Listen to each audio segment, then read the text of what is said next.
बिस्मिल्लाहिर्रहमानिर्रहीम। हदीस बुखारी है, आका दो जहाँ फरमाते हैं जब रमज़ान मुबारक की आमद आती है तो जन्नत के सारे दरवाज़ों को खोल दिया जाता है, फिर जहन्नम के भी सारे और दोज़ख के सारे दरवाज़ों को बंद कर दिया जाता है। और फरमाया वसुलसिलति शयातीन, और शयातीन को इस पूरे महीने में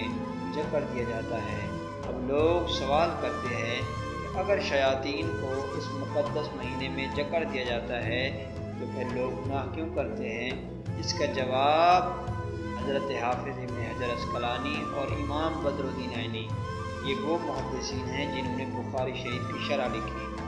वो इसका जवाब फरमाते हैं कि इसका जवाब ये है कि ये जो अल्लाह रब्बुल इज़्ज़त फरमाते हैं कि हम रमज़ान मुबारक में तमाम शयातीन को जकड़ देते हैं, इसका माना ये है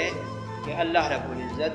लोगों को उनके खैर के कामों में, उनकी तौफ़ीक़ात में इजाफ़ा फरमा देता है, उनकी भलाइयों में,